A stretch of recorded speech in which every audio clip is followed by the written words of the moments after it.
From the creators of Relevant Magazine, this is the Relevant Podcast.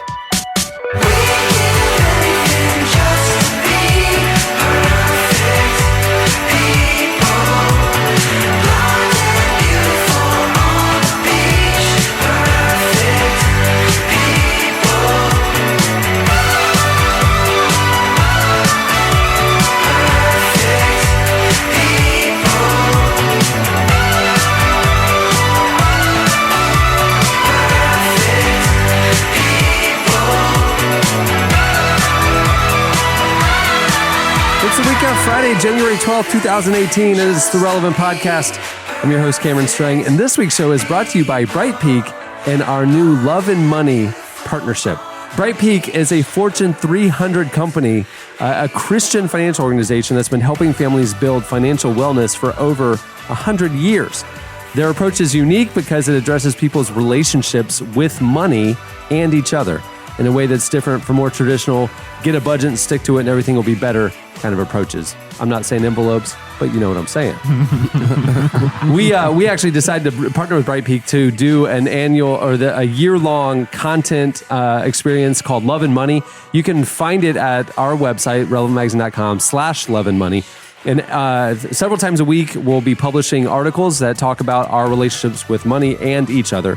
It has practical resources. It has other things like there's some John Acuff. There's a John Acuff experience going on right there at Love and Money. Also, we'll be rolling out a Love and Money podcast, some video content. There will be Love and Money events this year. A lot of stuff is happening because we feel like this is an important issue that our generation needs to engage differently.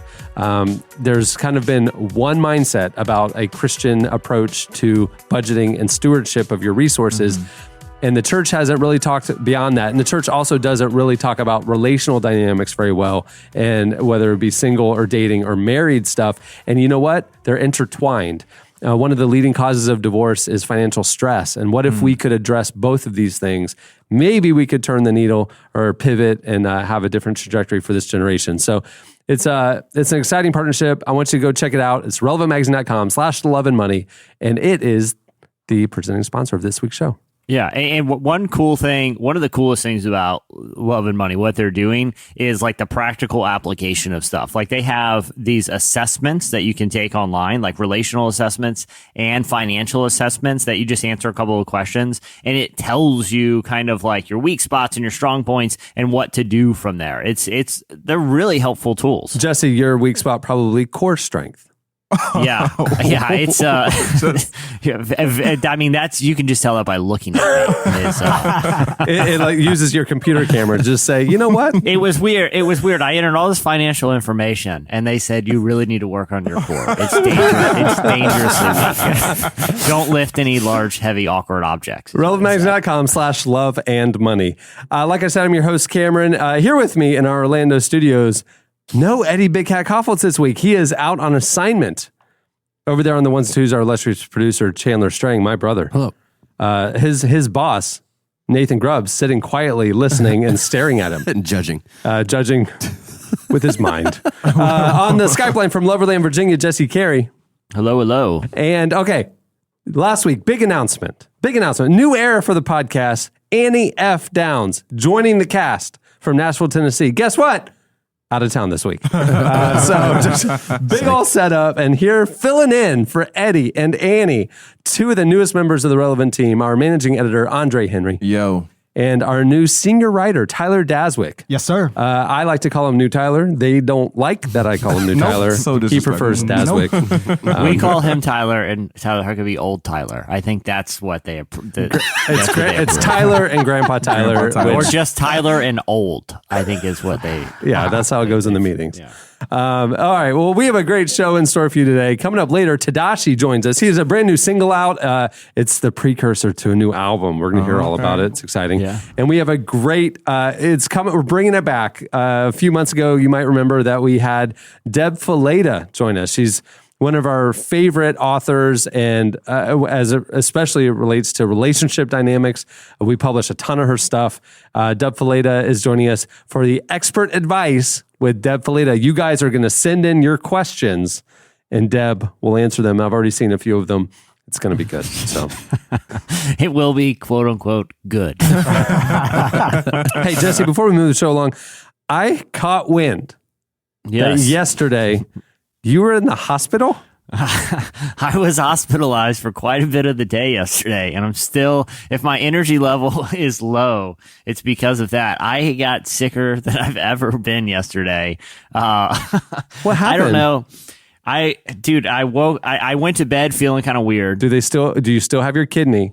Did they talk I still to you? have a kidney, but it's not mine. Did they upsell you to any elective surgeries yesterday? That's what I want to know. No, so I went to bed 2 nights ago, like feeling kind of weird, but sometimes that happens. You're just like, oh, I'll sleep that off. I woke up and I felt like indescribibly sick. And I won't get into all the details, but I see the stains in your wall behind you. Dude, it was violent. Let me say that. Like, this is the first time I've laughed since then. And every time I laugh, it hurts my stomach right now because. Well, that's what the Love and Money assessment pointed out. You need to work on your core strength. Exactly. I mean, it probably has to do with my weak core strength. So anyway, my wife ended up calling the doctor because I couldn't even move, man. I was so sick. So I went to they said, well, go here and get some blood work and they'll tell you how your electrolytes or whatever are.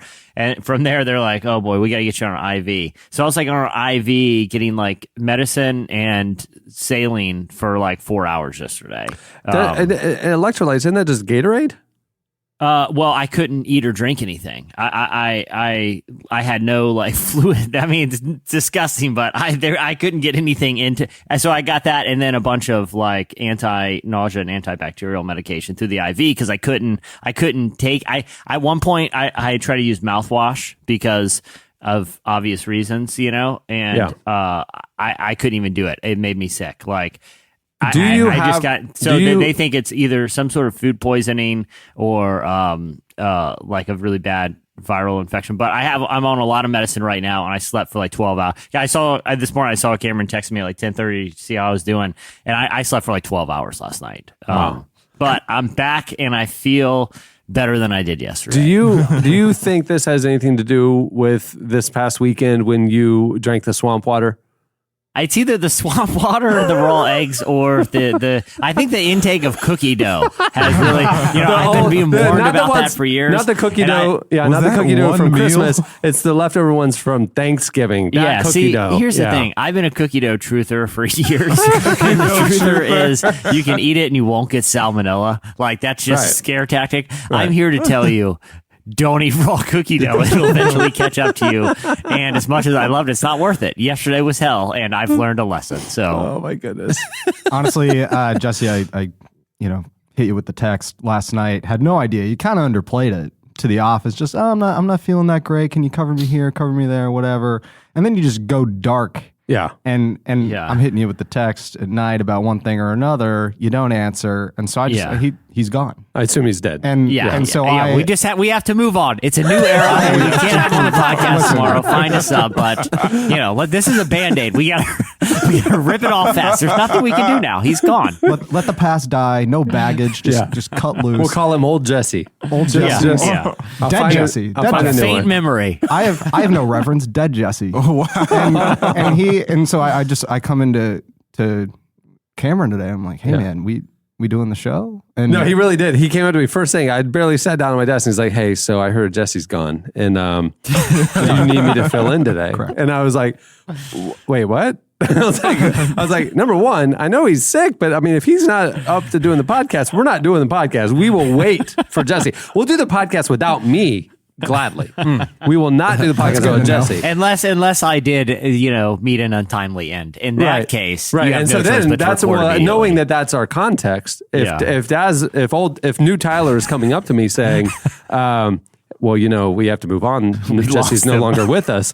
Then I'm like, I assume you're dead. That's it. Yeah. So And in that welcome case, to the show, Daswick. Yeah, man. Hey, I think you should take it as a signal, man. If you're deceased, next man up. All right? Yeah, next man up. Exactly. Zero hesitation. I like that. If the national championship taught us anything, national championship game, next man up. You know? Exactly. You can win Sometimes the you got to game. bench the starter at halftime and roll with the new guy. Right. If you guys want to call me Tua, I'll allow it. Okay. That's fine. Sweet. Yeah. Okay, moving the show along. It's time for our weekly look back at what happened in culture and entertainment. It's time for In case you missed it. Hey, in case you missed it, this week, Ozzy Osbourne visited Ken Ham's Ark Encounter, right next door to the Creation Museum, for his TV show. The trip was part of the Rockers show with his son Jack called Ozzy and Jack's World Detour, where they visit locations around the world and, in theory, bond over the shared time together. Road trip with dad. Let's bring a film crew. Before the trip, Ark Encounter's people spoke extensively with Osborne's people to make sure the visit was under genuine intentions as opposed to being an excuse to attack religion. Evidently, the trip went well. Ken Ham, the young Earth creationist who founded the Ark Encounter along with the Creation Museum next door, tweeted, "Yes, Ozzy Osbourne visited Ark Encounter and the TV program turned out well. We praise the Lord for all the opportunities he gives us to share the truth of God's word and the gospel with people around the world." According to park staff, at one point, Ozzy said, "How did Noah keep a T-Rex in a cage?" And Jack replies, "I've thought long and hard about this and I figured it out. T-Rex had tiny little arms. They can't pick locks."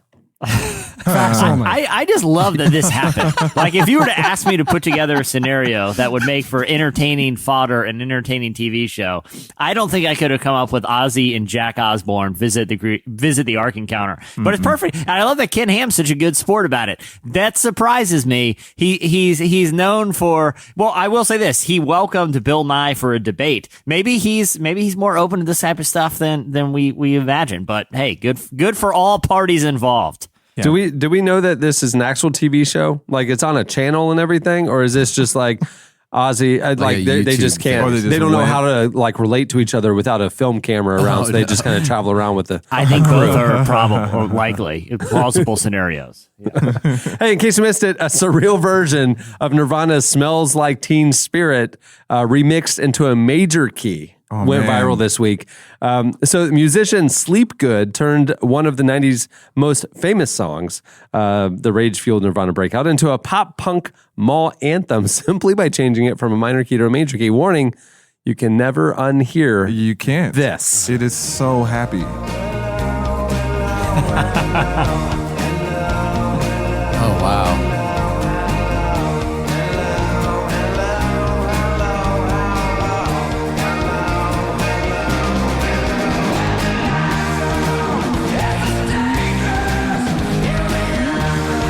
It does sound like every Blink-182 song ever. Oh, yeah.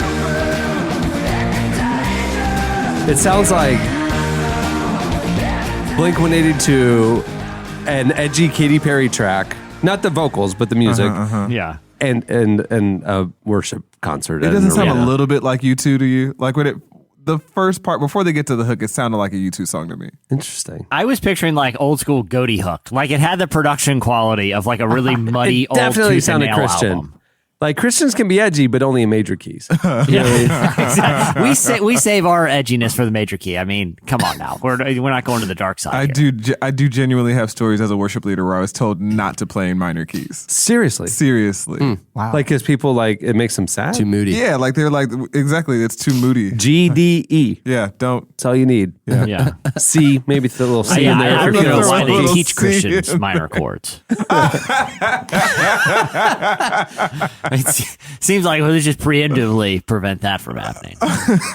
We have a piano in the studio next door, and I'll just sit down and tinker with minor chords or whatever, and it's jazzy.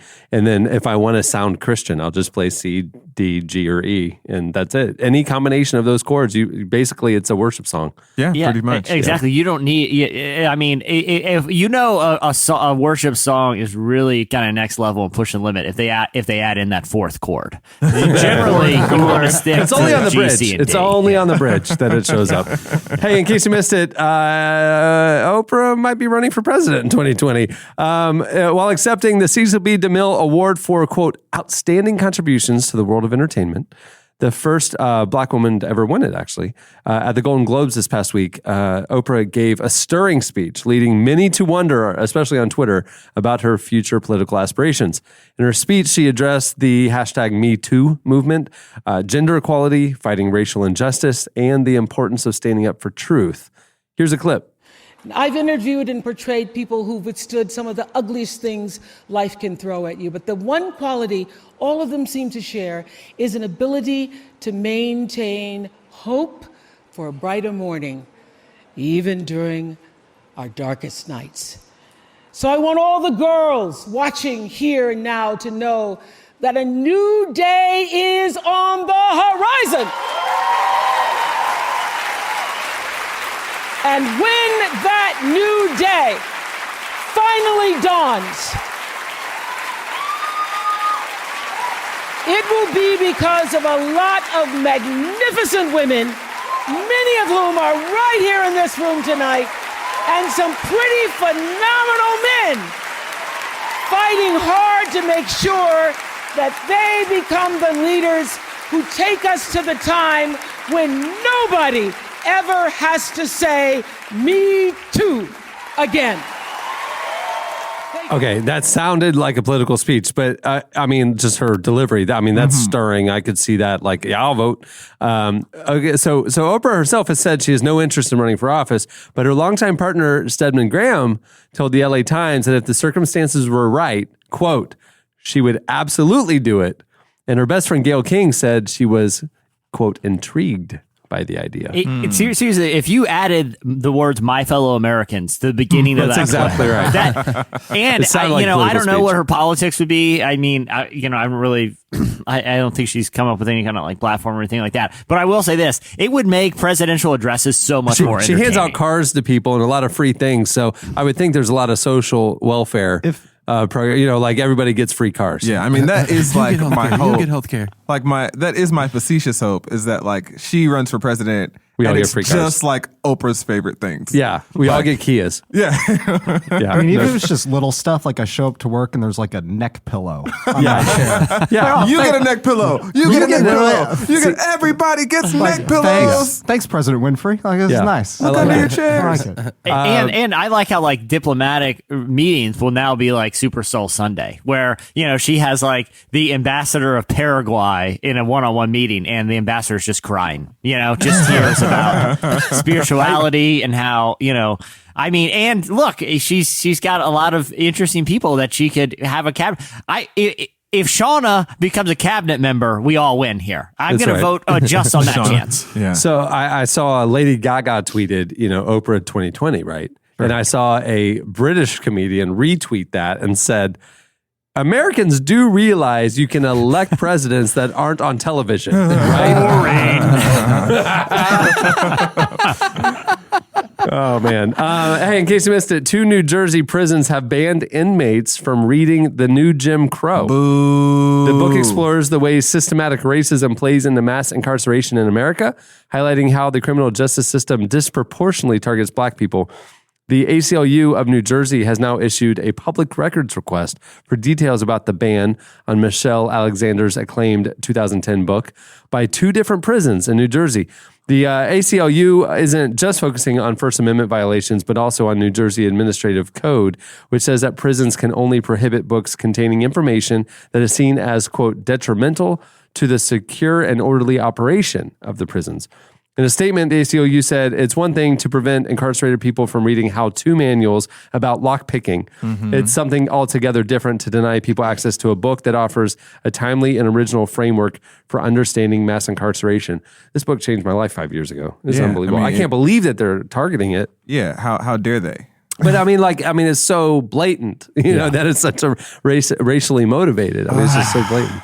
Well, and I would challenge anyone that wants to be more informed about the issue of mass incarceration, particularly how it relates to the disproportionate use of long sentences to minority communities, to read this book and also 13th.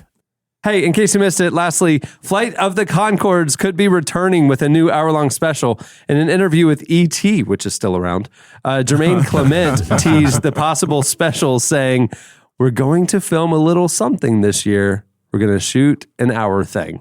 The first Flight of the Conchords tour in 7 years kicks off in the UK in March. It'll feature classics from the show as well as new songs from Clement and McKenzie. I wonder if the comedy holds up. You know what I mean? I love it. I loved it. Yeah. But I wonder if it was groundbreaking for the time. Right. And now kind of alt comedy has so progressed and evolved that it would almost seem too simple, or I don't know. I just don't know. I mean, it'll be interesting to see if they try to play the greatest hits and they don't evolve, or if it's a whole new wave of stuff, which could be amazing, because I thought they were brilliant back in the day. I'm just scared to watch the old shows. That's I hope all. it's not like a Chappelle situation. Right. Like I watched the newer Chappelle things, and I think that one article summarized it really well, is that he didn't really evolve with the time. You know, so like I watched that. He was groundbreaking 15 years ago, 10 years ago. Maybe you watch the new specials and you're like, that might have been funny in the 90s, you know? And so I hope it's not the same with Flight of the Conchords, because they're also one of my favorites, you know? Yeah, I mean, Chappelle in particular. I mean, his show was groundbreaking because there was no comedy show like it in existence. And now there's, you know, with the Netflixes and more, you know, there's a broader array of quality alternative content, especially and comedic content, that is almost like it wouldn't be groundbreaking today. You know, I mean, it would be Key and Peele or something. It would just be like another comedy show, you know. Yeah. But back then, nothing like it existed. I wonder if Flight of the Conchords is like that too. Yeah, post like Tim and Eric, it's hard to like out weird anything in comedy anymore. You know, like everything that Adult Swim has done since Flight of the Conchords, which at the time Flight of the Conchords brought a lot of, like you're saying, Cameron, that alt weirdness to the mainstream. Some of these acts, it just feels like, as much as I would enjoy going to a live show for nostalgia purposes, I don't know if I need new material. Like it seemed like, no, it's fine. It's fine the way it was, you know? It's like when we were at Lollapalooza and we saw the 10-year reunion of the Postal Service, right? It was like a pretty small crowd, because it was like, well, this was like, we're only here to remember that this was a great album back then. It's not necessarily great today. I mean, music has moved on a little bit, you know? I mean, that was my opinion. Jesse and Tyler were very much or I guess it was Chad, were very enamored with the show. Well, but I will say this. You saw Third Eye Blind play, and you were pretty enamored by that, though, in fairness. Okay. Yeah, they were surprisingly good still. They were. I mean, it was like one of these things where like, where did that come from? Who would have thought Third Eye Blind was still bringing good music? Yeah. Wow. Anyway. All right. Well, that'll do it for In Case You Missed It. Stay tuned. Up next, Slices.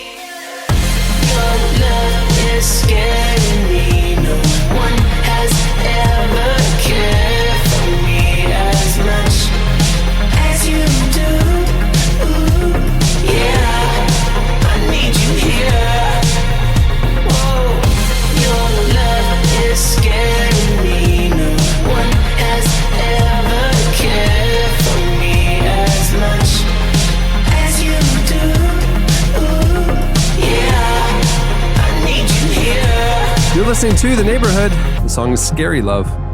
At the beginning of the podcast, you heard Courtship, period, with Perfect People.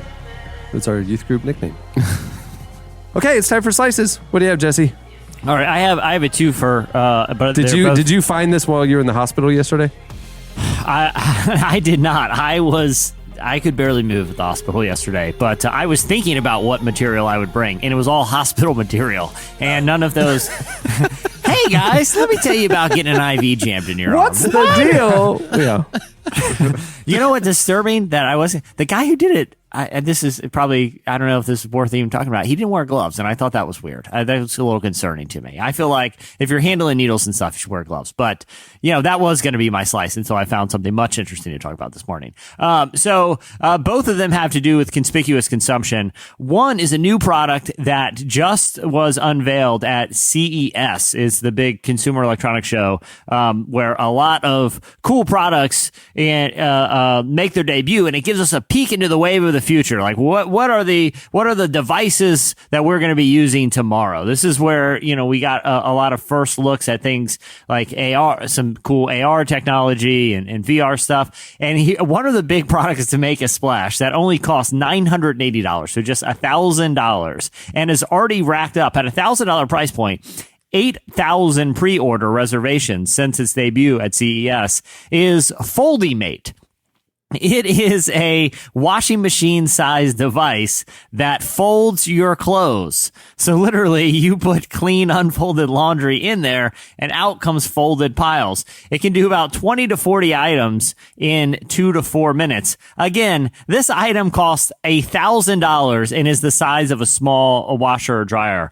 Why is this a thing? Like, who is so burdened by folding clothes that it's worth $1,000? It seems. I never want to fold clothes President again. Oprah would provide those for everybody. You get a folding mate, and you get a folding mate. So Andre, you're saying that it's conceivable. Like, if you had just the disposable income at any given moment, you would consider spending $1,000 of it on a device that folds your laundry? Absolutely. When I worked at J. Crew, it was the bane of my existence to fold clothes. And I literally was like, why is my job Did it have those folding board things? Yeah. Oh, yeah, okay. the folding boards. I'm like, why is my job cleaning up after adults? Like, they just come in and throw sweaters all over the place. And when I got home, I wouldn't fold anything in my room. I'm like, I've done this all day. I'm not going to do this ever again.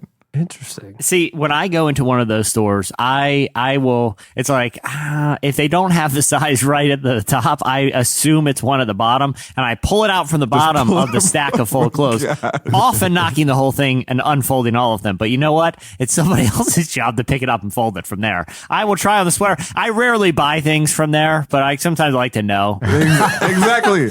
It's because of people like Jesse that I would totally get a folder made. I just want to keep an eye on things.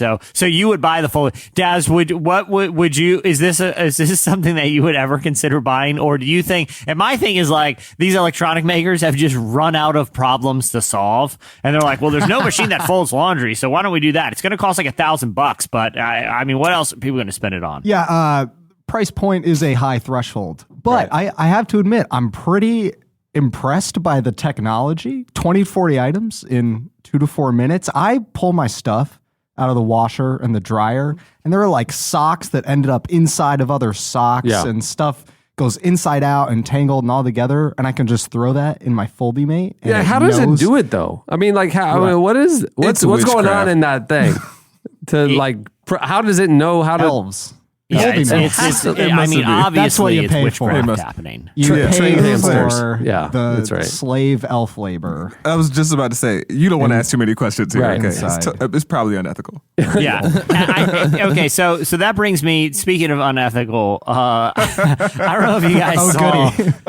I don't know if you saw that recently. Tiffany and Company, the jewelry maker, had released something called Everyday Objects. You generally, when you think of Tiffany, you think of like diamond rings and like tennis bracelets and stuff, right? Like these are special luxury items. What if they were to branch out into basic consumer items? You know, stuff that those of us who normally wouldn't purchase $5,000 Tiffany necklaces that, you know, maybe we could have in our home. Recently, their everyday collection went viral, and now several items have been selling out. Okay, here's what I'm going to do. And this is just to demonstrate, the greatness of conspicuous consumption in the American economy. I'm going to name an item, and I want you guys to guess how much it costs from the Tiffany's everyday objects. This is stuff you could use every day. You don't need to be a Tiffany's fan. Okay, a swirly straw that you would use for a drink that is sterling silver. Wait, it's made out of silver? Sterling silver swirling straw. Yeah, so like a swirly straw, you know, that you'd stick into a drink. I'll throw out $90. I don't know. 150. Wow. $250. Wow. For a straw. Seems For worth a it. straw. How about Tiffany's everyday object tin can? You might be a straw guy. You know, it's like the world's best straw. If you're a straw guy and you really love straw technology, various straws, you collect straws when you travel, various types, shapes, colors. You're describing it's the me. ultimate straw. Right. If I know it's the world's greatest best straw, and you're a straw guy, then it's worth it. And you know me, Cameron. I am a straw guy. It tastes so much better. It tastes so much better. Anybody who knows me knows. Anything who knows I'm about the straws. Right. All right, how about this? This is a tin can, okay? This is a tin can. It's plated in sterling silver, but it's clearly So inside it's not a tin can. Wait It's not a tin can. It's a silver can. It's called sterling silver tin can. Wait. Okay, What do and you this use is a that tin for? can, and it looks like it's silver. It looks like you would picture a tin can plated in silver to look like that you would use to put on your desk and hold like pencils, or maybe if you're a straw guy, a cool place to store some refined straws. How much is the silver tin can from the Everyday Objects? Now you're collection? talking. Well, now that we know the price point, I'm going $500. Okay. Yeah, like $400. Yeah, I feel like somewhere around there. I'll go, and I'll now- go for 420. Are we playing prices right now? $1. I'm turning this into a competition. Daz, I will say this. It surprises me that you would go so low considering you're a straw guy. In a place that has your straws this fancy, you would lowball because that item costs $1,000. The funny thing is some of these items have been actually selling out because of how hilarious they are. An ice cream scooper, a sterling silver with a walnut handle for $375. I just keep wondering: are you supposed to get these? Are you supposed to get food and liquid on sterling silver? Because is that a thing? I don't know, but a lot of people are because that is sold out. I feel like you're supposed to have people over to your house. People come over, dinner, fancy dinner, whatever, and you take the tin can with the straw off of your shelves. And you see this tin can, Right. thousand bones. You just say, "Look, I have this," but you don't use it. And then when you sit down for the meal, you get your $250 straw, and you say, "See, this is the best straw in the world." And Best straw in the world. And I But can is it the prove best tin can in the world? I mean, that's the feel like best a straw in the tin- world, no question. Name a better tin can. The thing, You can't. the thing that trips me out about it is like this is the same item that people are sitting on the street begging for change in. Yeah. Why'd you make it real, Andre? Come on, man. No, I ruin every conversation. Okay, how about this? A set of 10 sterling silver Lego blocks. Lego, those are little. I mean, so They're tiny. They're it's a tiny. You set. only get 10. Oh, wow. Do they actually click together like the trademark patented? They're not Lego? actual. They are clearly knockoff. Like, they're not Lego brand. They're not They Lego have- brand. they The have to be bottoms like- of them. The So they bottoms just of kind them of are stack on each other, but they don't like hold tight the way a Yeah, Lego exactly. does. Exactly. You can't make a Scooby Doo out of them. Right. Yeah, You I make mean, a there's Scooby-Doo only out 10 of- of them, so you're not. You're Out of kind of Legos? limited in what cool stuff I've you seen can a make. Lego Scooby Doo. So we're talking $1,500. only 10. So you can't really build anything with Anything. it. It's just Yeah. literally they're there. You're going to lose Yes. them. You can build a very small wax silver tower. Yeah. Yeah, Any that's right. guesses in price? Or a little, like a fence, maybe a little wall. I'm going to go, because they're a little thicker than you would think. Yeah, but they're I'm half walnut. They're half I'm walnut. going $1,800. Yeah, I'm thinking it has to be like It's 1,500, surprising. something That's why like that. you're ending with it. Daz, what do you say? 1801. I'm sorry. Andre, what was your guess? I'm here to win. 1,500. You win, like that. and you win the world's Hey, greatest God. straw. Hey. Congratulations, Andre Henry. That So Diet frustrating. Coke is going to taste a lot better. They also have, if you're wondering, a ruler that is part silver that costs $450. Wow. And what home would be incomplete without a sterling silver pizza cutter for $165? You can see they have a lot of useless items, including my favorite. This is a paper cup plated in sterling silver for the mere price of $575. So if one of you guys has won the lottery, I hope that you have a machine that folds your clothes, and I hope you're drinking coffee from a paper cup that costs $600 with a swirly straw that costs $300, because these are going past. They're selling out as we speak. So go ahead and waste your money now. Wow. Well, there you go. All right. What do you have, Andre? Okay. Super excited. There's a crowdfunding campaign to help kids get tickets to Black Panther in Harlem Are you that serious? has raised No. thousands of dollars. That's amazing. Even This is so J.J. great. Abrams are among the folks who have donated money. He and his wife donated $10,000. Wow. Yeah, super excited. Also, I used to live in Harlem, so I know the theater. Magic Johnson Theater is down there on 125th Street. And just imagine like all these kids actually getting to see this movie. It's going to be amazing. Isn't it from like and for those who aren't involved or know the Marvel Cinematic Universe, tell us a Black Panther and why this is significant. Well, I wish Huckabee was here to really comment on it because he's more of a comic guy than I am. But the Black Panther movie is basically an all black cast. I mean, It's really the first black superhero, right? yeah. I mean, it's one of the first black superhero movies right. Right. ever or in a long time. Right. Right. I mean, as I said that, I thought of the Meteor Man, but I mean, if you're not black, you don't know about the Meteor Man, and he's not like a major superhero. So And like that was sort of a Mark- parody too. Yeah, you know, like so, like this is a huge deal. I mean, like every black person. Well, we have Major Pain with Major Pain, Blank Man, with one of the was it Damon Wayans? I believe. Damon Wayans, Major Pain. Yeah. and don't forget that movie where Sinbad played a genie. That one too. Nice. Can't forget that one. In addition to it's all black cast, it's also Ryan Coogler, who's a 20-something black director, is directing it. Kendrick Lamar is doing the soundtrack, and even the story takes place in a fictional African nation, and has thematically has a lot to do with like colonialism. I think they coordinated it with the Boys and Girls Club there, but yeah, tens of thousands of dollars to get these kids to see the movie. I think it's awesome. Yeah, it's gonna be so awesome. My Uber driver that picked me up the other day, like randomly just started gushing about Black Panther. And he made me promise that I would get at least 3 tickets for myself. Really? Yeah, he was like, "You got to get one. You got to get 3 tickets for mind, body, and spirit."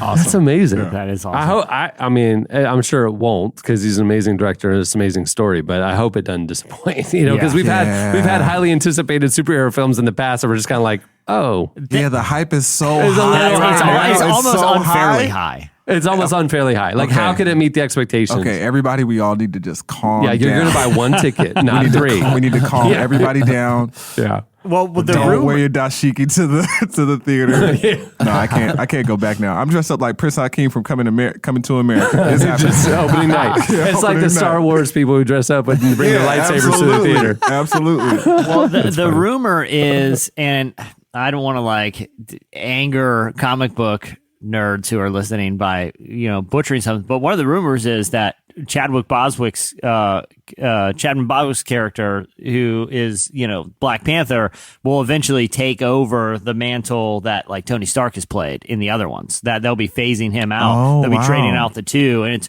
really significant because again, it's a person of color that could be like the lead character in the biggest movie franchise of all time, being the MCU. Very cool. All right, what do you have new, Tyler? Man, I'm still not happy about All right, fine. What do you have, Daswick? Daswick. It's Fine. All right. What do you have, Tyler Daswick, newest staff member? We're keeping it in Hollywood, friends. So, All the Money in the World, the movie about the kidnapping of John Paul Getty III. That's the movie that underwent the 10 days of reshoots after Kevin Spacey was replaced by Christopher Plummer. Sure. Yeah, I bought 3 tickets. Very excited. I was very confused. I thought I was buying them for Black Panther. Turns out, real talk, the movie's kind of boring. But I had to sit there 3 times. I mean, I'm not going to waste it. What am I, one of these people who's buying $400 straws? No, I'm sitting through the boring movie 3 times. And the whole time you were really surprised. This doesn't really sound like Kendrick Lamar's music. When are they transporting to this mythical African nation? Because right now, this is a long, boring setup about a kidnapping. You know what this There's a movie could lot use? of white people in this movie. This movie could use a little Kevin Spacey. I don't know. It feels... It's weird. Yeesh. Anyway, so they do these reshoots, and the director Ridley Scott had told USA Today in December that everyone came back for essentially no money, and these reshoots were really seen as like an impressive feat that Christopher Plummer did this whole part, and they shot it in 10 days and basically remade the movie in the short amount of time. But it's come out that Mark Wahlberg, who stars in the movie, for those 10 days of reshoots, made $1.5 million. Wow. While, That's a lot of Wahlburgers. Yeah, he negotiated it up. And the flip side of that is his co-star, Michelle Williams, made for the same work, those 10 days, $1,000. What? Yeah. 1%. Real talk. Crazy. What? I know. It's like how could you they even can't do believe that in this day and age? Of course it's going to come out. Yeah. Right. And it was happening during $1,000. hashtag Me Too is like, it was, Yeah, she was on an $80 per day, like per diem deal. It is insane, and it underscores the gender inequality problem. Are they going to make right? I mean, is the studio, now that this come out, has the studio addressed it? I don't know. I mean, I don't know the name of the studio, but they, it was the kind of situation where everyone was supposed to come back and just kind of sort of like on principle do it for as cheap as possible. Mark Wahlberg was like, no, I want to get mine. Give me some more money. And no one else negotiated. And they couldn't do the movie without Mark participating in the reshoots. Okay, but here's the thing. They're doing the movie without the main star. Like the person who is the star of the movie, they're reshooting the entire film. If Mark Wahlberg is asking for a $1.5 million to come back, why not just be like, look, we replaced the title character with someone. Well, if you're not gonna come back for $1.5 million, we're talking about Mark Wahlberg here in a dramatic role. Look, I'm not throwing shade at Mark Wahlberg. About his acting, mean burger. But he makes a mean burger. He makes a mean burger. He's got. Obviously, he's been working on the core. I can appreciate that. But here's the deal. No one wants to go see. I want to go see this really new dramatic role because I heard one of the supporting characters is Marky Mark. No one cares. Replace him with anyone. It would not affect the movie at all, especially not throwing away $1.5 million for it. You're replacing Kevin Spacey in 10 days. You're telling me that it's critical to the success of this movie that Mark Wahlberg's in it? Am I wrong here? Do I not understand the value of Mark Wahlberg in a movie? No, it's not like No, you raise a good point. No one has ever changed my mind about seeing a movie that I did not want to see by saying, but Mark Wahlberg is in it. Yeah. Right. You want to go see the new Transformers?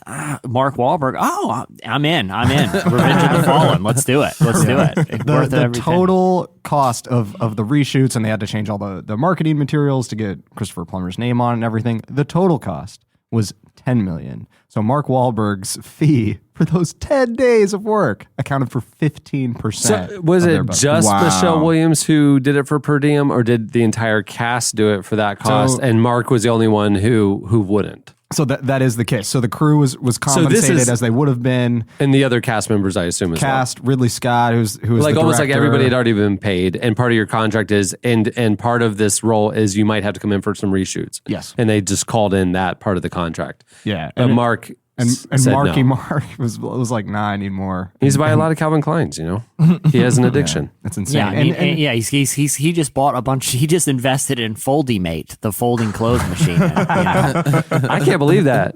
Yeah, for it to come out too. So, but it's not just Michelle versus Mark. This is like the entire cast versus Mark. Right. I mean, it's primarily being framed. It was more egregious because. Michelle versus Mark. I mean, because especially they have a similar role on the movie. I assume in the wake of the Golden Globes and the Times Up movement, just terrible look, man. Terrible. Come on, studio, do right. Take his money back. Yeah. Like either take the money back from Mark, or Mark should donate it to the other cast members or something. Somebody needs to do something. Buy him a Foldymate. Come on, Mark. Yeah, be like Oprah. Give them all a Kia. Right. You get a Foldymate. What does this do? It folds clothes. That's it. I mean, it's humongous. That's all it does. Yeah, it folds them. It folds them right up, like 20 items. Great.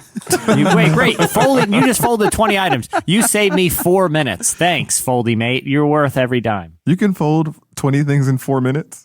How long does it take? I feel like if you put 20 shirts out in front of me. All right. 20. I could probably have it done in 2 minutes. I mean, I've never timed myself, but. Challenge accepted. I want to see this. Now, if you're saying to fold like 20 fitted sheets in 4 minutes, maybe not. Because you don't fold those. You ball them up and jam them in the back of the linen closet. Right. But t-shirts, come on. You don't think so? Yeah. 5 per minute, 15 seconds per shirt? I want to see it happen. Oh, you don't think you could fold 5 t-shirts in a minute? I know I can't fold 5 t-shirts in a minute. I worked at J. Crew. Maybe that's why you don't work there anymore. You couldn't fold things. I don't work there anymore because I work here now. What were the circumstances of your termination? What were the circumstances? I wasn't terminated. I left. That's funny. Okay. All right, well, that'll do it for Slices. Stay tuned. Up next, Tedashii joins us. Something bad is about to happen to me. Why I feel this way, I don't know, maybe. I think of her so much, it drives me crazy. I just don't want her to leave me. Don't you give me up, please. Don't give up on me. I belong with you, only you, baby. Only you, my girl, only you, baby. Only you, darling, only you, baby. Only you, my girl. You're listening to Steve Lacy. The song is Dark Red. It's from his demo. Incredible. He's part of the internet. You know that, Chandler? No, I didn't. Yep. He recorded the entire demo on his iPhone.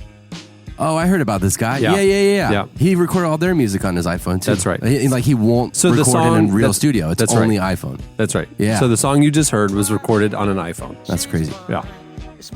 Well, this week's feature interview is brought to you by Blue Apron. Hey, for 8 weeks happening right now, Blue Apron is teaming up with Whole30 to bring you delicious recipes that fit in that Whole30 program, which so many people are doing at the beginning of the year. The program ends on February 26th, so you can still jump in. Their menu will feature 2 Whole30 approved recipes each week, like the Mexican spiced barramundi with avocado, the Tedashii chicken lettuce cups with avocado, and kale and sweet potato salad. Hey, kickstart your new year with Blue Apron and Whole30. I tried Whole30 a year ago, and I lasted 6 days. If this had been an option and I had Blue Apron to help me along the way, maybe I would have made it further, because these all sound delicious. When I was doing it, my understanding was I could only eat like field nuts and stuff, just stuff I foraged, and you were on fish. you were on the Whole 6 plan. The Whole 6. Yes, the Whole 6, and I barely made it through that. Yeah. Hey, Blue Apron is treating Relevant Podcast listeners to their first 3 meals for free, a $30 value with your first order if you visit blueapron.com/relevant. So check out this week's menu and get your $30 off with free shipping at blueapron.com/relevant. It's not just the Whole30 stuff. They have their other menu variety as well. Go check it out. Blue Apron, a better way to cook. Today, Friday, rapper Tedashii releases his brand new single Splash off his upcoming album due out later this year. We caught up with Tedashii about the new direction of his music, why the phrase never fold has become his motto in recent years. It's because he invested in the folding machine. So never fold, just throw it in my machine. He's speaking my language. I'm getting that album immediately. Yeah. And how the death of his young son continually inspires him to seek hope through his faith. Here is part of our conversation with Tedashii. Necessary, everything is necessary. Legendary, my click on that legendary. Yeah, I just made a splash. Hey, watch me make a splash. I jumped out the whip though. That song, that's my tempo. Payback, this my demo. H-Town with my kinfolk. It's big like a metro. Tell me a little bit about your process in writing songs now. I know you don't have a release date set, but obviously you're working on a lot of new music. With the political and social climate we're in, how is the writing process different now than it has been at other points in your career? I think writing for me has always been true to who I am and where I am in life. I think if you look at any album I've ever done, even if you just look at singles that I released, music was always true to who I was in the moment. And I feel like that was a big deal for me when I first started writing, because I didn't want to be the person who had to play a role. Yeah. Like, I didn't want to have to put on, like, it was weird to me when I started, like, I'm listening to hip hop, and I grew up in Texas and Houston, so I'm listening to UGK and Scarface, and I'm listening to even some of the newer artists now, and you just turn around and go, man, all these songs are talking about selling drugs, doing drugs, being in the club, being with women, but you're married. Like, it blew my mind when I was like, wait, Snoop is married? Like, when I was like, that's what? And so I realized, oh, he's playing a role and he's presenting a character. And I was like, I don't want to do that. I want to be true to who I am. I mean, it works for them, but for me as an artist, I got to be true to who I am, and especially who I am in the moment. And so in this moment now, the music is reflective of what I'm, like it's always been, what I'm learning, what I'm experiencing, and the things that I have learned and experienced kind of all together.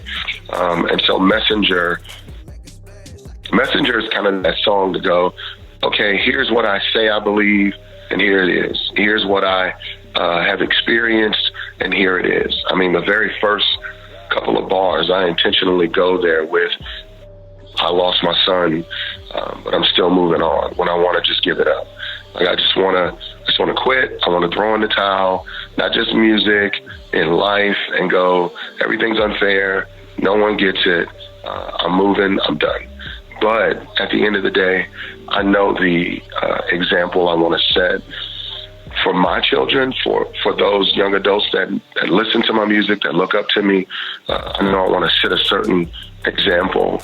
And so it's a battle every day to go, no, this is the example I want to live out for everybody who's watching, and uphold that as best I can. So that from those closest to me to those furthest away, they're like, oh, that's him. He's the same.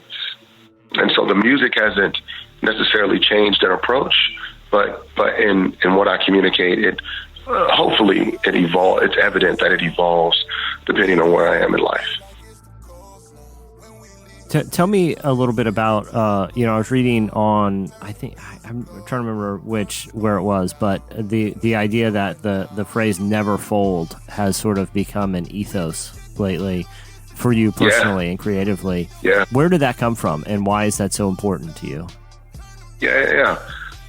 So just from, on one hand, it comes from Luke 9:52, just anyone who puts, Christ says anyone who puts their hand to the plow and looks back is not fit for the kingdom. But what he's referring to in that moment isn't someone who is like a quitter.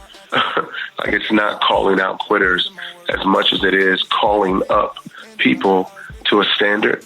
That verse was an inspiration, but beyond that verse, it was really me. Like, the verse kind of solidifies the heart that I had as a person who is having to overcome, exist in, and live with a new normal after losing my son. I feel like in that season, God blessed me to meet, tons of people who were going through so much, and a lot of them were people who lost children. And I never knew the community of people who went through that was so big. I never knew it. From miscarriages to people who had 30-year-old kids who were in a car accident or who were sick, and you just realize, wow, this is crazy. And so I'm starting to talk to these people, and two couples stand out the most. One from Dallas and another one from St. Louis. One couple, their 4-year-old was at grandma's house early in the morning, ends up getting away from the parents. They don't know where he is, and he's outside in the pool, and he drowns. And it's devastating to grandma because she covered the pool. She just didn't realize overnight, for some reason, one of the flaps were undone, just a corner big enough for him to slip into. And then there was a couple in St. Louis who woke up to an electrical fire in their home. And it's freezing weather, wintertime in St. Louis.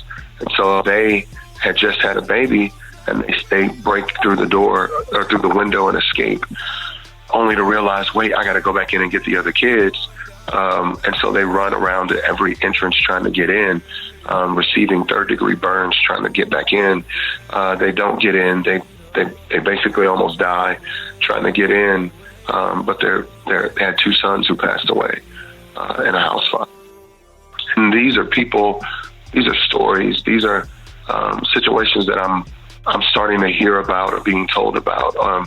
And people are kind when you go through something, but even in their kindness, they just don't know a lot of times how to go forward with you, how to be a person who can live with you as you live with that.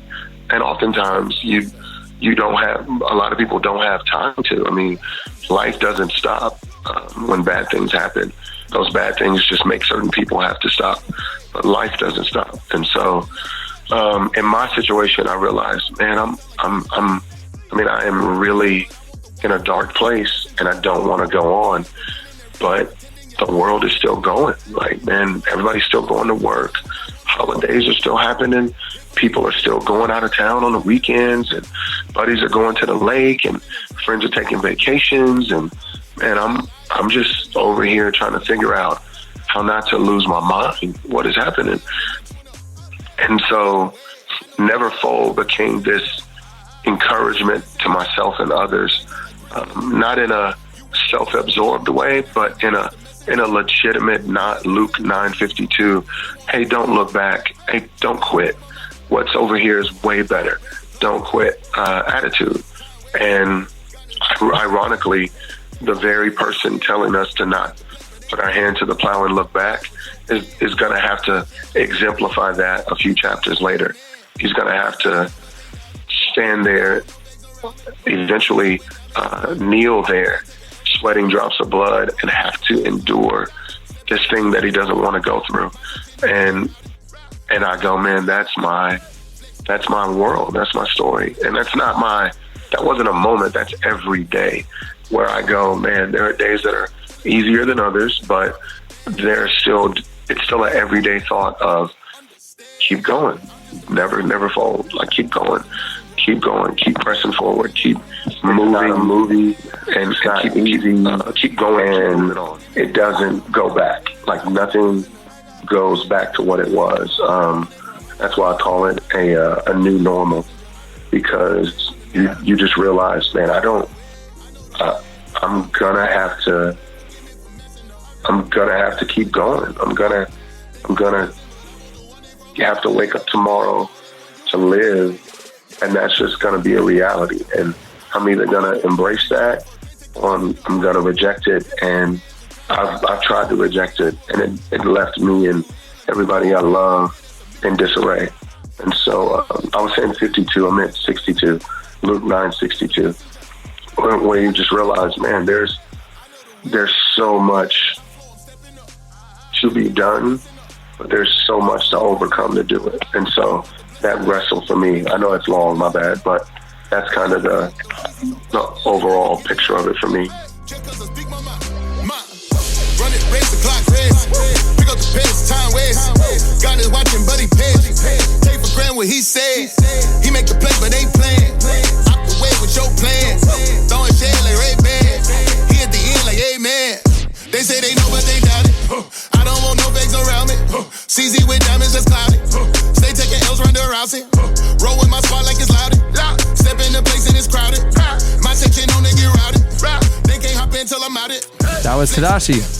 Stay tuned. Up next, it's Expert Advice with Debra Fileta. 'Cause I loved you. Does that mean nothing to you now? I loved you. Get me back on holy ground. She said, oh, I know that love is all about the ways. How it can hold me up and kill me in the end. Still I loved it. Does that mean nothing to you now?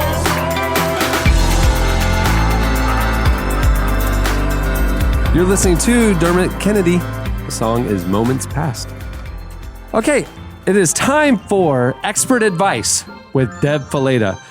Deb Fileta is a speaker, licensed professional counselor, blogger, and the author of several books, including True Love Dates and the upcoming Choosing Marriage, the Hardest and Greatest Thing You'll Ever Do, which I believe is coming out in May.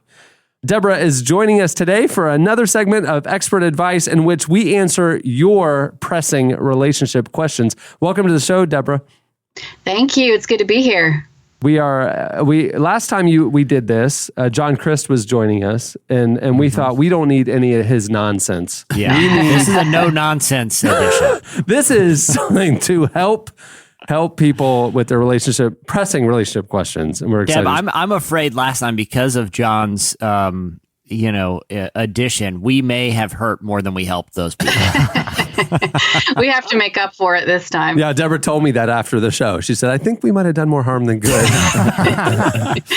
We've ruined a lot of relationships is what we're saying. This is the redemption. This is Expert Advice 2. redemption. The redemption. I like it. So we tweeted out, hey, if you have any pressing relationship questions, let us know. We'll get you on the show. Our illustrious producer's boss, Nathan Grubbs, has selected 3 of you. First up, joining us, Rebecca Atchley. Welcome to the show, Rebecca. Hi. Where are you calling us from? I am in Oklahoma City right now. Actually, I'm in Edmond. I go to Oklahoma Christian University. Oh, Edmond. Isn't that also Oklahoma State University? No, Oklahoma State University is in, it's north of me. Oh, okay. It's north of you. Okay, I'm sorry. Do you ever pull pranks on them? Do you ever drive up there and kind of like summer camp, or the guys' camp across the lake from the girls' camp, and they would prank each other, sort of thing? Yeah. That's all the good Christian kids can do is go TP Oklahoma State's campus. Yeah, we don't. Christian colleges. We didn't need like fraternities and alcohol. No. All we needed was a carton of eggs, some toilet paper, and some mischievous slogans that we can draw in chalk on the sidewalk. That's a good Saturday night in wholesome Christian college. That's awesome. All right, so Rebecca, thanks for joining us. Apparently, you have a pressing relationship question for our expert Debra Fileta. She is on the line right now. Go ahead. What is your question?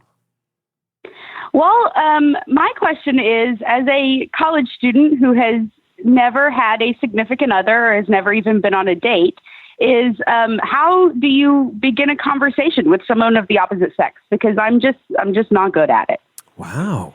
That's good. Yeah, totally. You know, it's interesting, Rebecca. A lot of people kind of struggle with this. You know, I think when we look at college students, you would think that by this point we should have an idea of how to have a conversation with the opposite sex, but you're not alone, because I think in Christian culture, a lot of times we are sort of told to stay away from the opposite sex as teenagers and even as young adults. And then all of a sudden we're expected to have these engaging conversations with them and dive into relationships, but that's not how it works. We get there and people usually don't know what to do.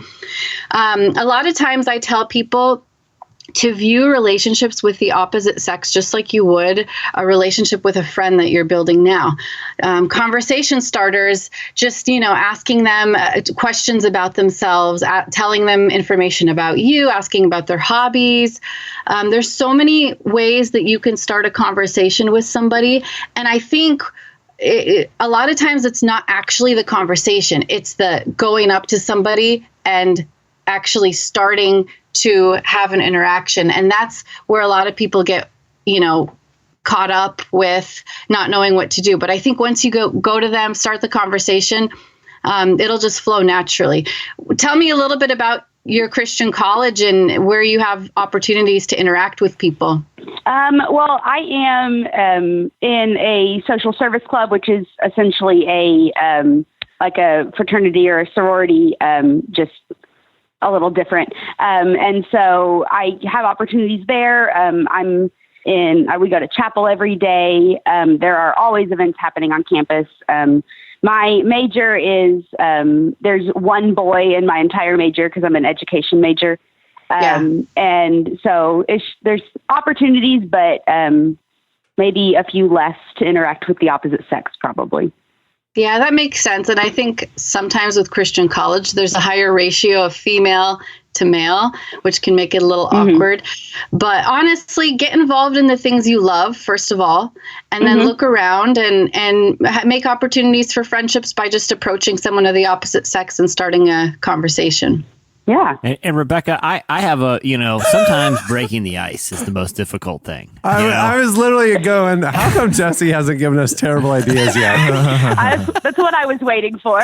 Sometimes it's just you need that icebreaker. You need a reason to start the conversation in the first place. And then it just flows naturally from there. This is my experience. So Rebecca, let me ask you something. How do you feel, and what's the campus policy on owning exotic pets? I'm talking like a cockatiel, like that can ride on your shoulder around campus. Here's another suggestion: an iguana on a leash. These type of things, it puts the impetus on other people to come to you to be like, "What's your iguana's name? Can I pet him?" You want to say no because they do bite, but it's a great icebreaker. It's cool too to have like the bird on the shoulder, like a pirate thing. Let me ask you this, too. Are you a juggler at all? Because I found that juggling has started many relationships. You know, I wish I could juggle. Well, where there's a will, there's a way, Rebecca. Okay, well, let me ask this. How do you get around campus? Like a boring way, like walking? Or have you considered a unicycle or a hovercraft or a Segway? Again, what I'm doing here is I'm putting out these are things dream when I came to college was to ride a unicycle around campus, but unfortunately, I'm way too clumsy to be able to do that. Don't give up on your dreams. Where there's a will, there's a way, I just Rebecca. walk on my 2 feet. Yeah.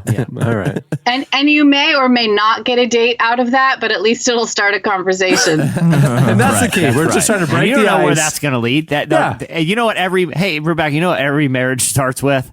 A conversation. Whether that conversation is whether you should be riding the unicycle so recklessly down a steep hill, that's another thing to worry about. But start the conversation. We'll take it from there. Oh, well, I hope this helps, Rebecca. We appreciate you calling in. Well, thanks. Debra, I have a question. Are you looking for any co-author opportunities? Because I got a lot of these ideas. I'll keep you posted. Okay, I'll be looking for that. Yeah, her new book, Choosing Marriage, the hardest and greatest thing you'll ever do. Debra will write the greatest portion of it, and Jesse will write the hardest portion of it. All right. Question, or our second questioner on Twitter is @HarmonicaJeff. Welcome to the show. Who are we talking to? My name is Taylor. Taylor, why is your Twitter name Harmonica Jeff?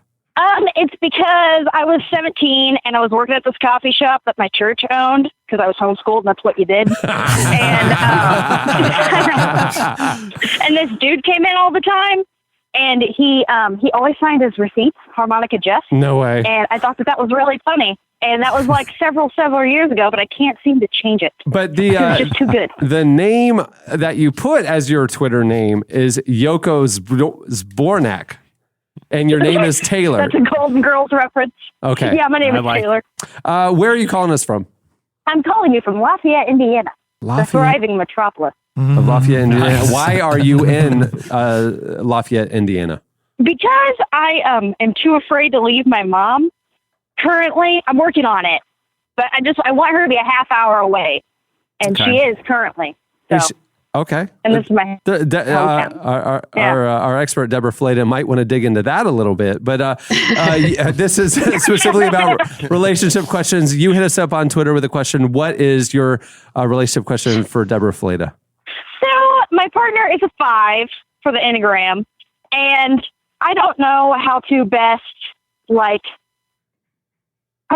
how do I make him feel appreciated and stuff? Because 5s don't make sense to me. Can you, for the listeners who don't know the Enneagram well, can you describe the 5 as best you know it?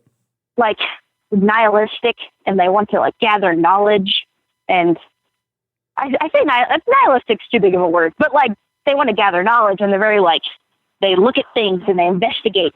And I'm nothing like that. So what do you like? I'm a 2. I'm a big fat 2. I'm very out there, and I'm in marketing, so I'm very And a 2, they love to help and serve others as well. Yeah. So they're very emotional too. You know, they're 5s are more cerebral. So 5s are cerebral and 2s are very emotional. Yeah, they're in 2 different centers of the Enneagram. Yeah. So 2, 3s, and 4s are all about their hearts, and 5, 6, and 7s are all in their mind. So that can be a thing. So your question for Debra is kind of how can you best love your husband who's a 5 and you're a 2? Yeah.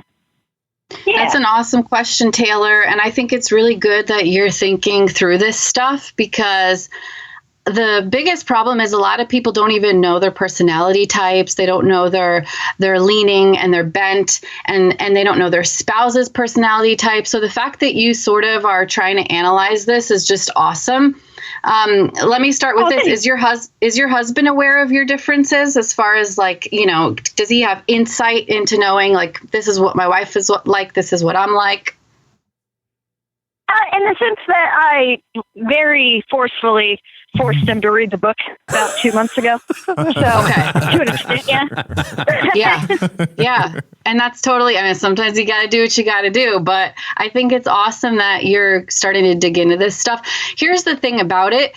there's different kinds of relationships. One type of relationship are people who tend to have a lot of similarities and, things in common. The other type of relationship are people who tend to be opposites. And it sounds like that's what you guys are. Opposites attract. We always hear that term. But I think what we don't always hear is that usually at some point within marriage, opposites can also attack, because there's those differences just start creeping into the pressure cooker of marriage. And all of a sudden you realize how different you are, how different you can relate to one another, and it can be tricky. But I think differences aren't what make or break a relationship. What makes or breaks a relationship is your ability to communicate and connect with each other despite your differences. It sounds like you're a feeler. He's a thinker. And there's a lot of times when you need a feeler and a thinker in a relationship. But learning to sit down and talk about things is more important than even sorting through your differences. Just learning to sit down and have time to connect throughout the week. Do you feel like you and your husband get the opportunity to just be together as far as like quality interaction and conversation throughout the week? Yeah, for sure, I would say. And how does that usually go? I mean, do you feel like it's a positive thing, a negative thing? Like, do you end up arguing about your differences, or do you feel like you can connect? Oh, no, usually we don't have, we obviously have differences, but we don't argue very much. Like, I think we both hate confrontation, for one, which is a whole other thing. But yeah, for the most part, it's pretty fine.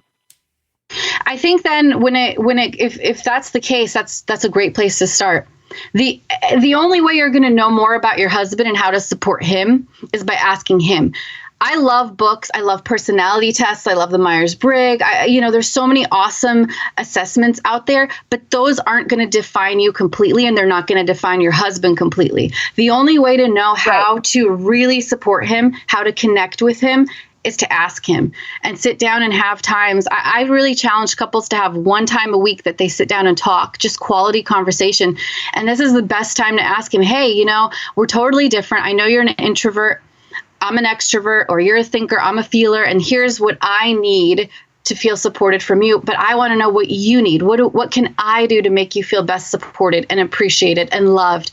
How can I connect with you in a better way? I'll tell you what, no husband is going to say no to answering those questions, because you're reaching out and you want to connect to him on his level, on his terms, and enter his world. And that's a really great place to start.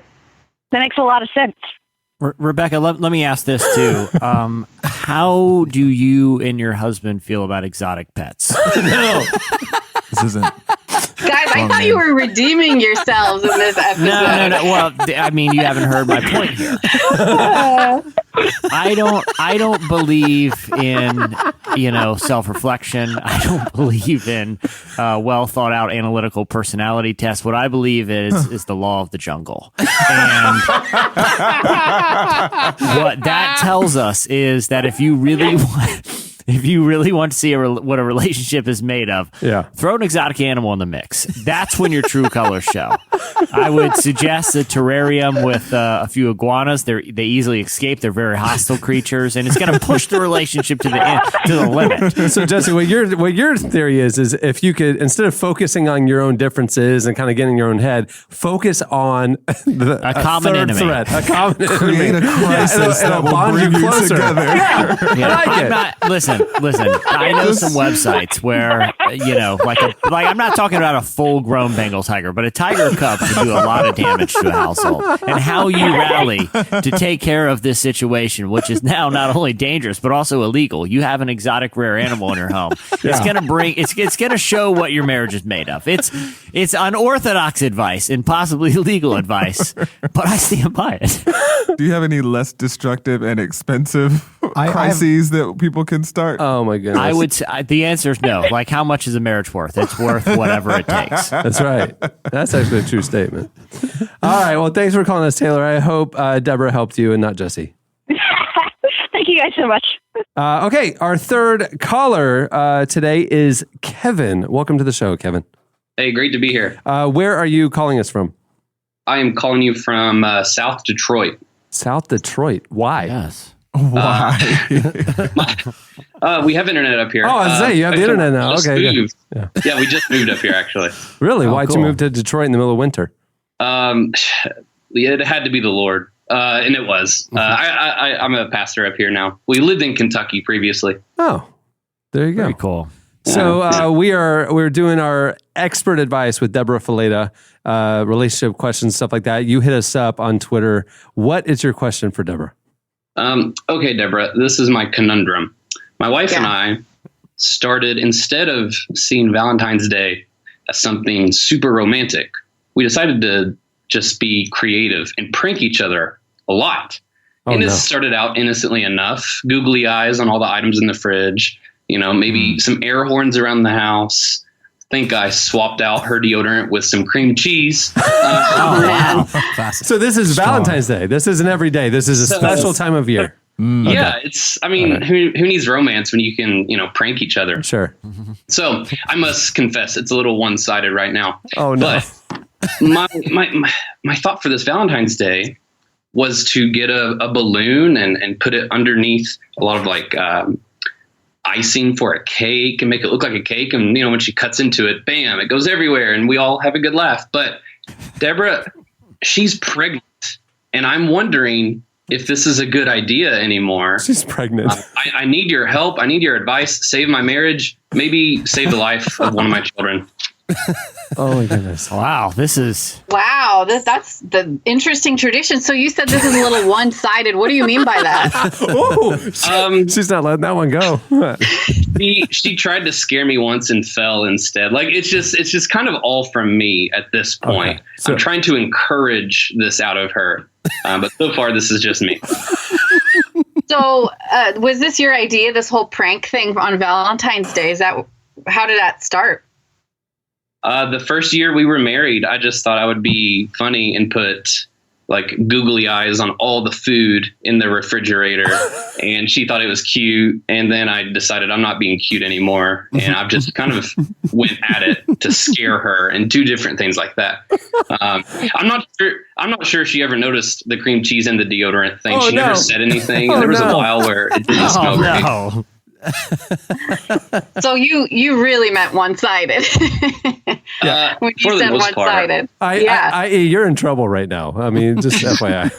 The funny thing is the things that are so cutesy and sweet the first year of marriage aren't so cutesy and sweet the third year, the fifth year, the 10th year. How long have you guys been married? 4 years. 4 years. So we're getting to that point where it's not so cutesy anymore. And, I'll tell you this, Kevin. I can tell you have a really funny personality and sense of humor, and that's awesome. And I would just double check with your wife that this is the kind of thing she still appreciates 4 years into marriage. Or if she has a different view and perception of how she would like to celebrate Valentine's. Because I'll tell you what, if your wife is one of those people who's like a sweet people pleaser kind of person, she might not have the heart to say, hon, I'm not a huge fan of this Valentine's pranks thing. I've just been doing it because I love you and that, I love your humor. Wow. So maybe this is a good time before Valentine's Day. You've got a good month, so you can actually kind of rearrange your plans for Valentine's Day. Check in with her, see what she needs, what she wants, especially a pregnant wife. You definitely want to check in with her on that. Yeah. You would think I would. This is our third child. You think I would know, I guess, better by now. But that's really good advice because that's precisely what she would be doing, just to help me. I'm not gonna disagree with Debra on this. She's a professional, and your wife is pregnant, and I'm not a doctor. That should be at least not formally recognized doctor. I've taken some certifications on mine. But let me say this. I read the Love Languages book, and I felt like there were a couple missing in there, and one of them was pranking. And I feel like she married you for you. And if that's a part of your personality, again, maybe wait till you have the kid. But my other thing is this. I don't know if you got a YouTube channel, but you're describing some of these pranks. I would love to see them. I would say monetize this love. Put these pranks online. Let us all get a laugh out of them. And you get some ad revenue, too. It's a business thing. I mean, I'm kind of going a little Ramsey here, but, just think about this from all angles. That's all I'm saying. I really value that advice. Thank you, Deborah. Thank you so much. But I really cherish what Jess said. All right. Well, best of luck this Valentine's, and please be kind. And I please listen to Deborah. Rewind this, listen to it again. It's cute for 3 years, and let's transition to a new season, maybe. All right. Thanks for calling us. Thank you all. Have a good one. All right. Deborah, as always, we appreciate you speaking some sense into and your patience with us. Yeah, no worries. Yeah. It's fun. You know, guys, something just occurred to me. Yeah. That it's really too bad we couldn't warn Kevin in time. Hopefully, here's this. Just occurred to me. What if the pregnancy is a prank? Oh no! The long con. What if? Joke's on him. What if she's going to play this out 9 months? She's playing it like, I can't really prank very well. He's thinking, oh, she's not good at this. But she has been working this for, there's doctor visits involved. There's bills involved. Yeah, exactly. I appreciate it. That's the ultimate. Yeah. And that's when it stops. You can't top a fake. Yeah. You can't top a fake pregnancy. I'll finish that that's just a good one. Debra Fileta is a speaker, professional counselor, blogger. You can read a lot of her writing on our website, relevantmagazine.com. She also has her own blog as well. She's the author of the books True Love Dates and the upcoming Choosing Marriage, the Hardest and Greatest Thing You'll Ever Do. I think it'll be the greatest thing if you listen to her advice, and if you listen to Jesse, it'll be the hardest thing. Hey, thanks for joining us again, Deborah. We always love having you on. Yeah, thanks, guys. Have a good one. All right. Stay tuned. Up next, your feedback. Look at you kiss, you know you're the coolest. The world is yours and you can't refuse it. Seen so much you could get the blues, but that doesn't mean that you should abuse it. This podcast is brought to you by Together for the Gospel. Together for the Gospel, or T4G, is a biennial conference for pastors and church leaders, held in Louisville, Kentucky, April 11th through the 13th. This year's core theme is about being holy, set apart, distinct from the world. Visit distinctfromtheworld.org for more information and to reserve your spot today. Together for the Gospel 2018 Conference. Distinctfromtheworld.org.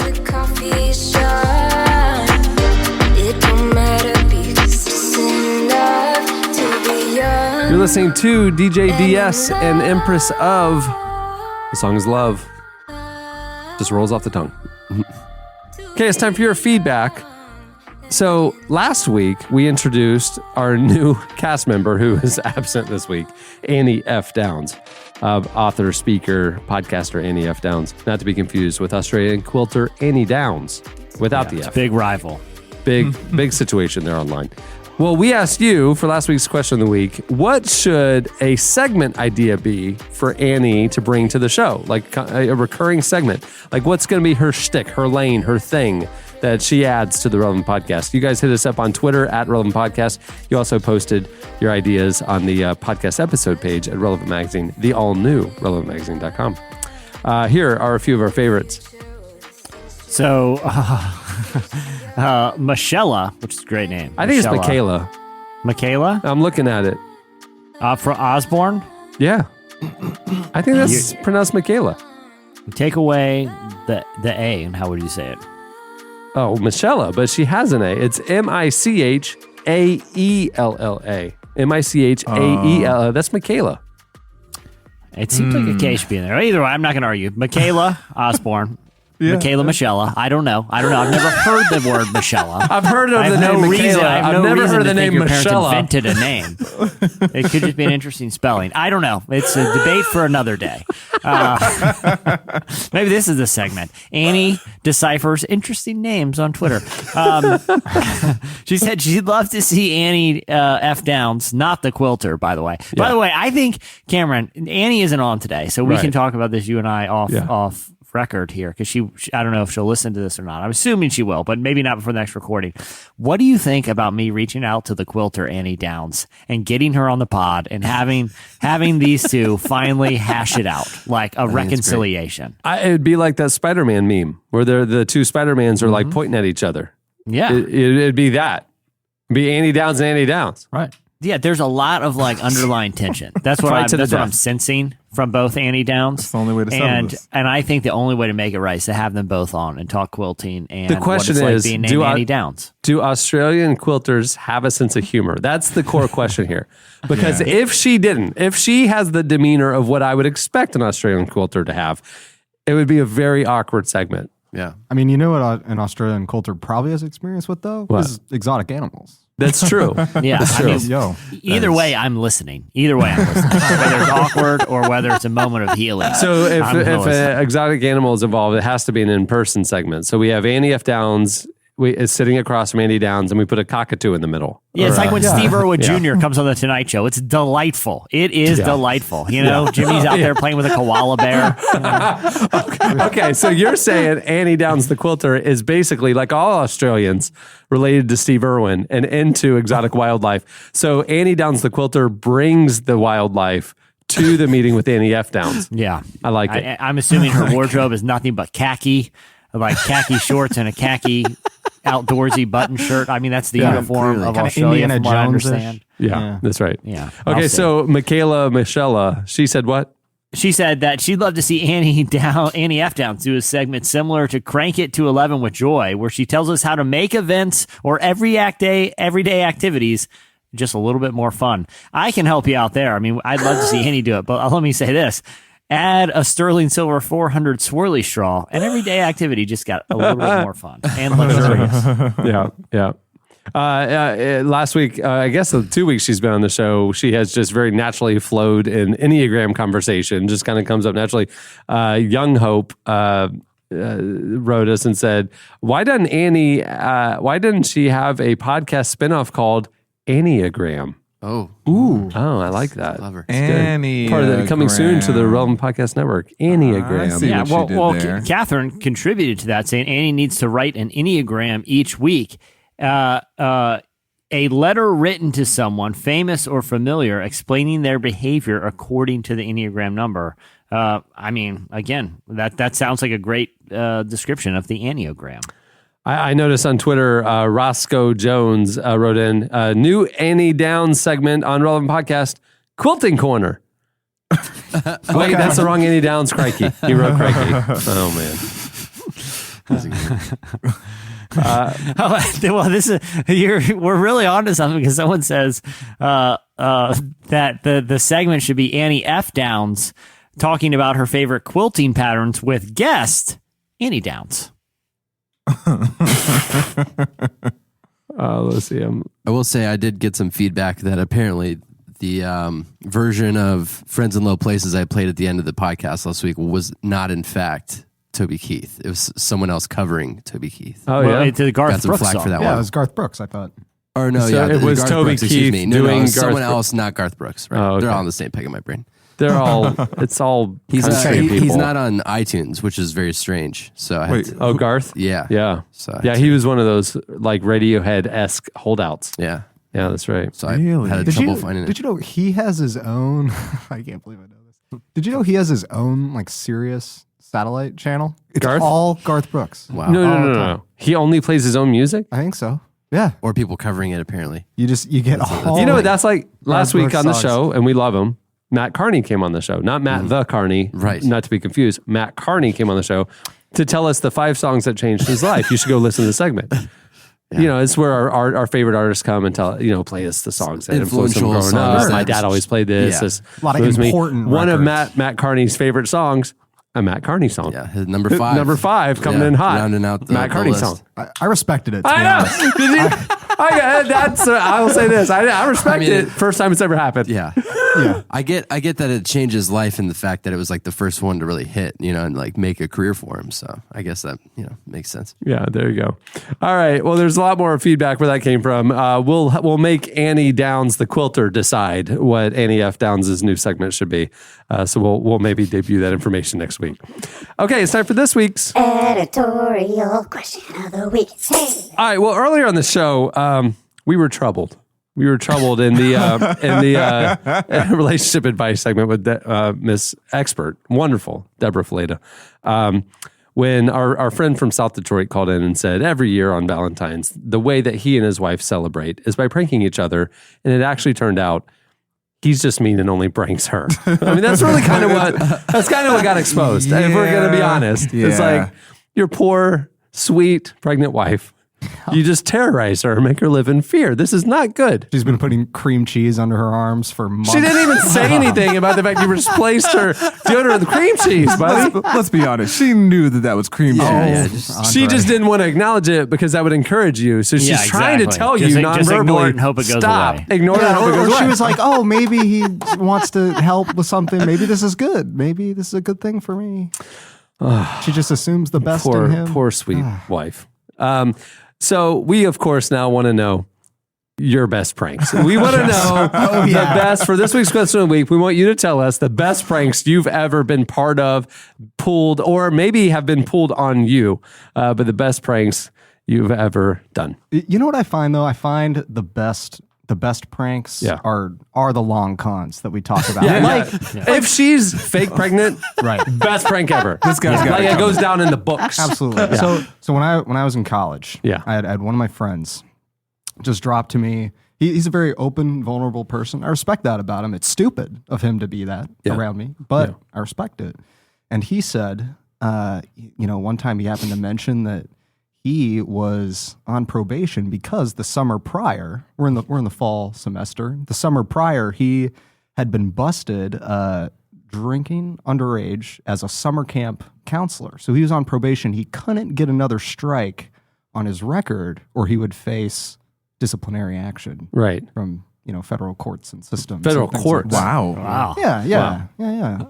So when he happens to mention the exact date he's going to get off probation, which is January 16th. And so me and another buddy come together and we say, all right, here's what we're going to do. So week before, it's like January, we've just come back from Christmas break. It's about January, 9th, 10th, that range. We go down to Chicago, went to school in Chicago, have a little night on the town. It's great. And then a week later, we plant an envelope in his mail, which, by the way, I did not know that is illegal. Yeah. It is illegal to you can't mess with mailboxes. Trust me on this one. It is frowned upon. Do not mess with the Postal Service. Frowned upon by the feds. Yeah. So he opens his mailbox and he pulls out two envelopes, all right? Two envelopes and one is on top of the other. He pulls down, it's addressed to him very formally. Mr. Benjamin, the Allison Hall, all the information. It's got a stamp on it. Again, illegal, don't do it.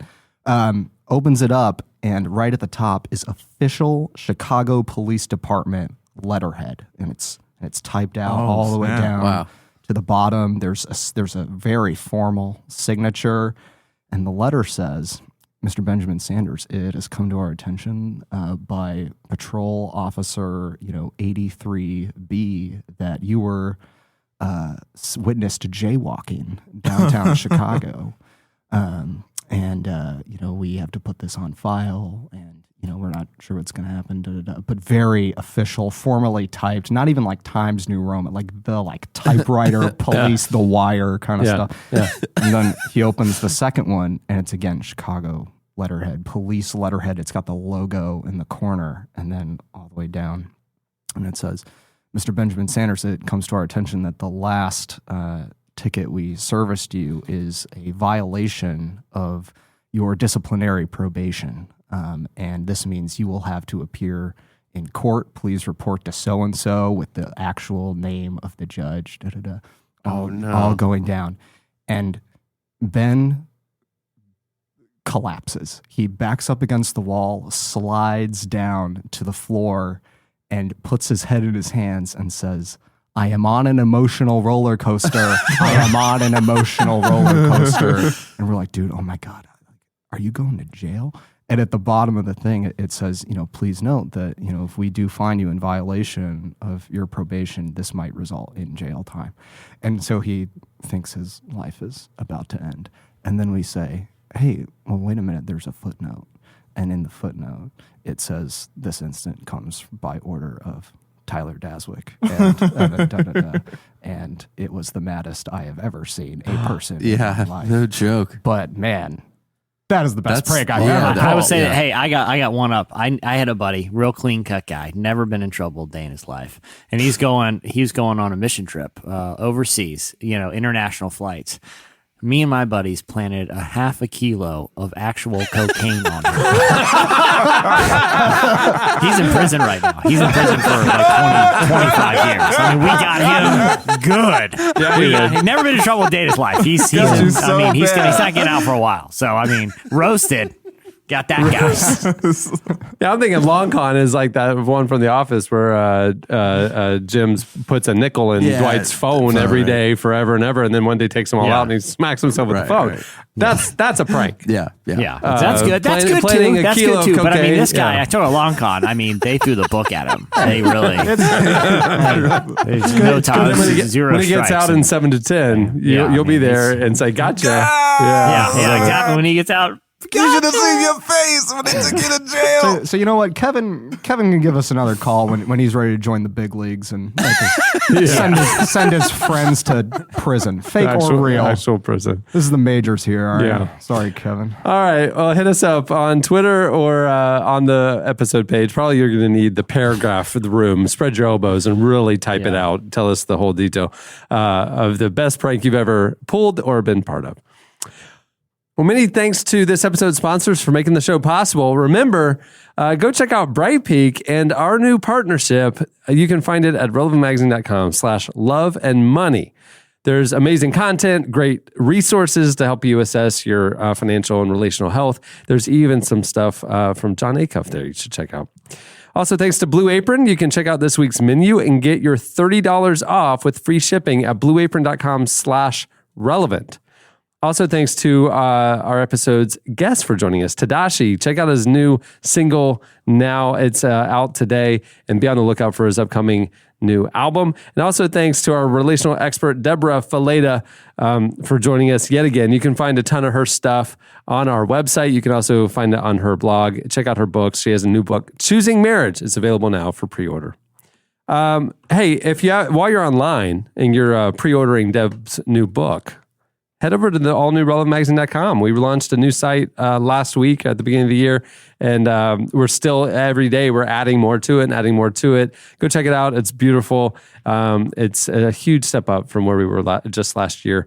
And also, like we told you about, the new Love and Money section is out there now. There's a lot coming this year with audio and video and new stuff from Relevant. It's all happening at the allnewrelevantmagazine.com. So bookmark it. Check back every day. It looks crisp. Crisp. That's a good word. Mm-hmm. Crisp. I like it. You got all these other sites, and a little furry, a little soft. We're bloggy. No, come on, man. No, we're crisp. We're crisp. I like it.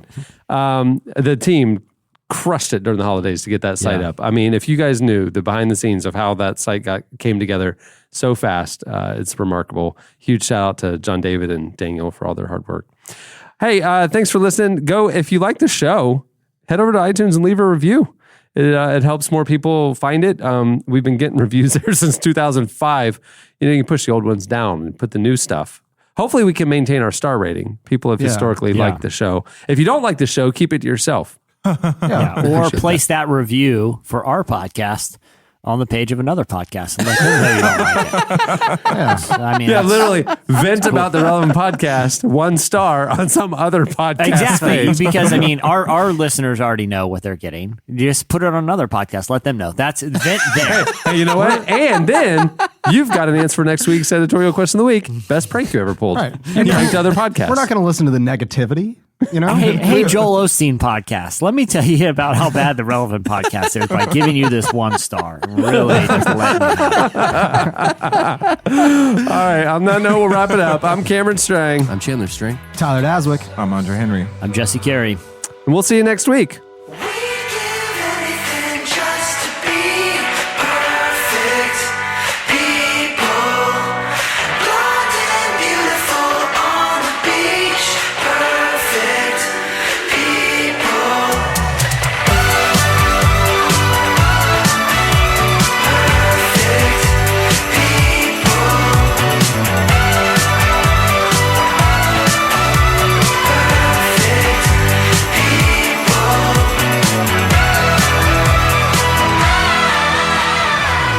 Thank you for listening to the Relevant Podcast.